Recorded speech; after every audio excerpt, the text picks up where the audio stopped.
Okay, I can explain. I mentioned this in a little text blurb at the very end of my previous video, but I am in fact a college student.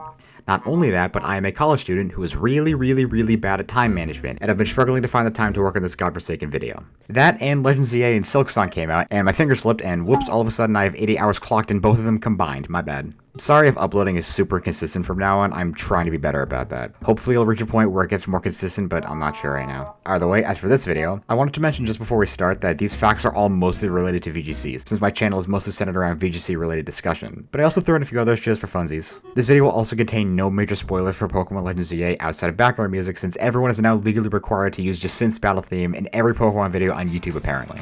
Also, like and subscribe please, that'd be cool too. Okay, 3, 2, 1, go. Shield Force has a lot of really weird added side effects to it. It's advertised as an ability that deactivates the secondary effects of certain moves that have them in exchange for a damage increase on those moves. But it does more than just that. It also for some reason disables the effects of the eject button, red card, shell bell, keyberry, and Moranga berry, as well as all of the recoil damage given to the user from the life orb. Sheer Force also lets the user prevent a few other abilities from activating if the Sheer Force user attacks a Pokemon with one of these other abilities. The abilities in question being Color Change, Pickpocket, Wimp Out, Emergency Exit, Berserk, and Anger Shell. If a Meloetta is given the ability Sheer Force, Meloetta will be prevented from changing forms through Relic Song. But by far the weirdest thing that Sheer Force does is that it can still buff Dondozo's signature move Order Up without even needing Tatsugiro's Commander active. Even with Commander though, Sheer Force doesn't get rid of Order Up's stat buff while still keeping the damage boost. Dondozo doesn't get Sheer Force however, so we are all safe from that absolute terror. The base power of Last Respects doesn't go down if you revive one of your Pokemon. If that same Pokemon gets knocked out again, the power of Last Respects also still goes up, and if you keep reviving your party members over and over again, Last Respects can max out at an absolutely absurd 5050 base power. This isn't possible in a VGC match, however, because the only items that can be used in battle are held items, nothing from your bag. Through the use of 2 Pokemon with Revival Blessing that are both holding a Leva Berry, the maximum base power Last Respects can achieve is 400 in a VGC match, assuming I did that math correctly. Calyrex Shadow Rider and Ice Rider's ability as one cannot be turned off by neutralizing gas, despite Unnerve and Grim Neigh and Chilling Neigh all being able to be suppressed individually, because Calyrex definitely needed it, I promise you. Excluding Mythical in the very few formats where they are legal, the only currently existing Dark-type restricted Pokemon in existence is Yveltal. This is also another reason why nobody likes Calyrex Shadow Rider. Before the official release of Pokemon Scarlet and Violet, when people got early copies of the game by, I don't know, stealing them, the Treasures of Ruin all had 10 more base stats than they do now. Wo-Chien had 5 more points in its attack and special attack, Xianpao's physical attack was 10 points higher, Ting Lu had 10 more HP, 5 more defense, and 5 less special attack, and Chi-Yu had 10 more special attack. This was all changed in the game's launch pack to the base stats that they all currently have today. Back in Generation 4, during the early days of VGC, there wasn't a system implemented into the game that you had to automatically set a Pokemon's level to 50 in PvP matches. Because Pokemon at a level higher than 50 were not allowed, Dragonite was outright banned from VGC tournaments, since Dragonite only evolves at level 55, making it impossible for a Dragonite to be obtained at level 50 through legitimate means save for an event distribution. Zamazenta is a fighting-type dog with a shield on its face, whose highest stat is its physical defense. Body Press is a physical fighting type move introduced in Pokemon Sword and Shield that uses the user's defense stat to deal damage instead of the user's attack, despite both of these two things being created in the exact same Pokemon games. Zamazenta could not learn Body Press in Pokemon Sword and Shield. A round of applause for Game Freak and their genius, everybody. Okay, in all fairness, they did give Zamazenta access to Body Press in Pokemon Scarlet and Violet, and... you know what, never mind, they were right. There have only ever been 3 starter Pokemon to have ever won the VGC World Championships in the event's history. Incineroar, Rillaboom, and Empoleon.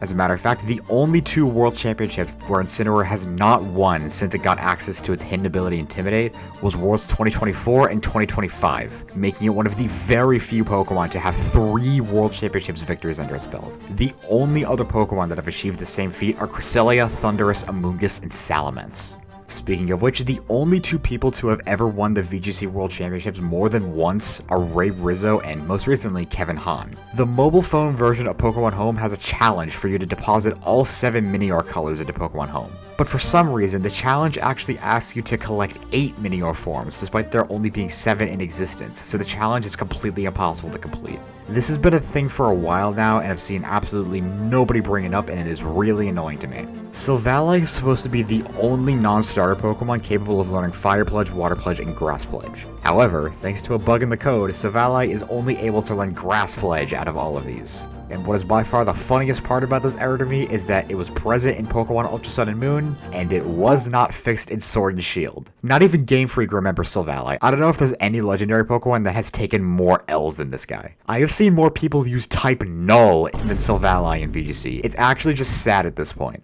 In Pokemon Legends Arceus, Tornadus, Thundurus, and Landorus all got brand new signature moves alongside Enamorus, who was introduced in this game. In Pokemon Scarlet and Violet, Bleakwind Storm and Wild Bolt Storm are both programs that they cannot miss if rain is set up.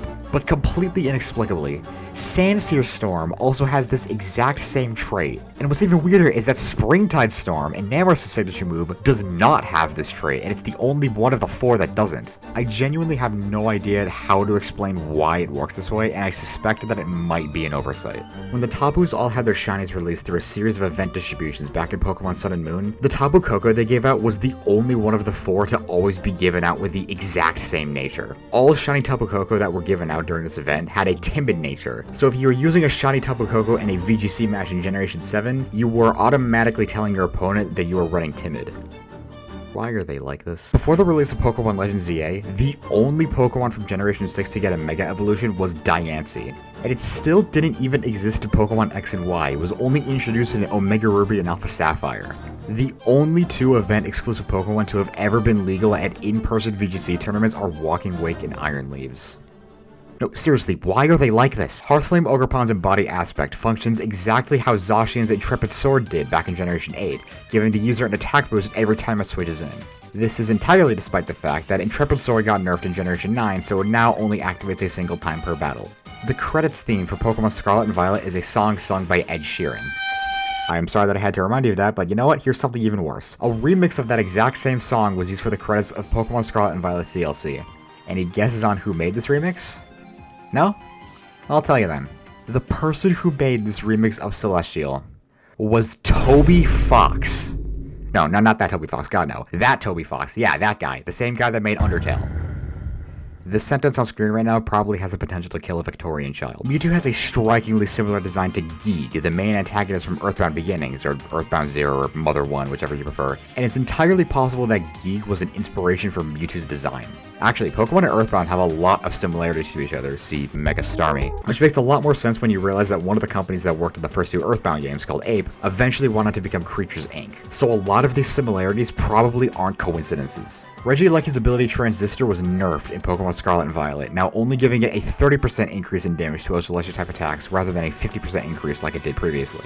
Interestingly though, Regidrago's ability Dragon's Maw, which did the same thing but for Dragon-type moves, was left completely untouched. Regidrago actually got buffed in Gen 9, gaining access to Earthquake, Earth Power, Iron Head, and Flash Cannon, so now it has actual coverage moves it can use so it isn't completely walled out by Steel types and Fairy types. In double battles, the move String Shot targets both opposing Pokemon, which actually makes it a pretty solid supporting option in VGC for some Pokemon like Volcarona. String Shot was also buffed in Pokemon X and Y so that it decreases the target's speed by 2 stages rather than just 1, which actually gives the move a niche instead of just being a worse Electro Web or Icy Wind.